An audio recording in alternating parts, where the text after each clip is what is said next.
എടാ നമുക്ക് എവിടേക്കെങ്കിലും ട്രിപ്പ് പോയാലോ? ഓ വല്ല വെള്ളച്ചാട്ടായിരിക്കും. എന്താ വെള്ളച്ചാട്ടത്തിന് കുഴപ്പം? നീന്താൻ അറിയില്ല, തേങ്ങ അറിയില്ലേ, എന്നിട്ട് വെള്ളച്ചാട്ടം പോയി ട്രിപ്പൊക്കെ പോകാൻ പറയുന്നില്ലേ? എത്ര ഉണ്ട് മോനെ? As usual 0. 0. ഫോൺ എന്തിനാ? പിന്നെ പറയടാ. 17. 3500 രൂപ. ഇത് കറണ്ട് ബില്ല് അടയ്ക്കാൻ അമ്മ എന്ന പൈസ. അമ്മയാ? ഇതൊക്കെ കുറവാണ്. ഈ ചൂടത്ത് അങ്ങനെ ഏസിലാണ്ട് എനിക്കൊന്നും ഏസിലാണ്ട് പറ്റില്ല ഇവിടെ. ഇപ്പൊ എനിക്ക് വേണ്ടി വീട്ടിരുന്നാലേ ഇതല്ല, ഇതിനപ്പുറം പറയണ ആള് പമ്പാനാണോ? ഒന്ന് പോയാലോ അവിടുന്ന്. ഇപ്പൊ എ സിക്ക് ഓടിക്കണ ഞാൻ ജോലിക്ക് ഓടി പോവാ.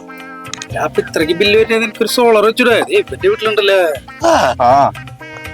ചെലവുള്ള പരിപാടി അല്ലേ? എന്റെ പൊന്നു മോനൊക്കെ ഈ സബ്സിഡി EMI പോലുള്ള സംഭവങ്ങളൊക്കെ ഉണ്ട്. സംഭവമൊക്കെ ഓക്കെ, പക്ഷെ ഒരു കേസ് ഉണ്ട്. എനിക്ക് കുറിച്ചൊരു ധാരണയില്ലേ. നീ ആ കേസ് വിട്.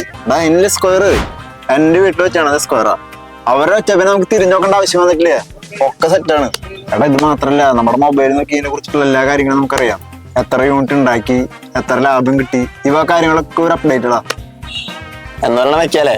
അപ്പൊ ട്രിപ്പ് എന്താക്കണേ? ട്രിപ്പാ ഈ ചൂട്ടത്താ. നമ്മോട് സോളാർ വയ്ക്കട്ടെ.